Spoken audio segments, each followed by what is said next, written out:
হে everyone, তো সেদিন মা বাড়িতে না থাকায় হঠাৎ করে আমার যেতে হয়েছে বাবার বাড়ি। আগের মতো সেরকম এখন আর বাবার বাড়িতে যাওয়া হয় না। তো যাই হোক, এখানে আমি গিয়ে তোমাদের সঙ্গে সবার প্রথমে মায়ের ছাদ বাগানটা শেয়ার করলাম।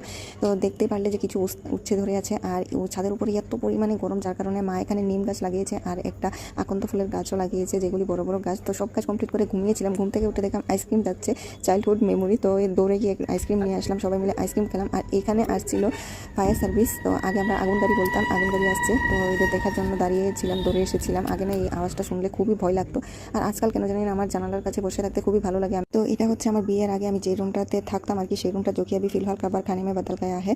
বাবার বাড়ি বলে হঠাৎ করে একটা কথা মনে পড়ে গেল, মেয়েদের হয়তো নিজস্ব কোনো বাড়ি হয় না, না কেননা বিয়ের আগে হয় বাবার বাড়ি, আর বিয়ে হয়ে গেলে হয়ে যায় শ্বশুর বাড়ি। তো মেয়েদের নিজস্ব কোনো বাড়ি হয় না। তো যাই হোক, বিকেলবেলা আমি ছাদে চলে আসলাম, একটুখানি রৌদ্রটা কমার পর ছাদে দেখো কী পরিমাণ লঙ্কা হয়েছে, যেগুলি দেখতে খুবই ভালো লাগছে। আর এখানে কিন্তু সূর্যি মামার ডুবার নামই নিচ্ছে না, এত পরিমাণে রৌদ্র। যাই হোক, আমি কিন্তু এখন বাড়ি চলে যাচ্ছি।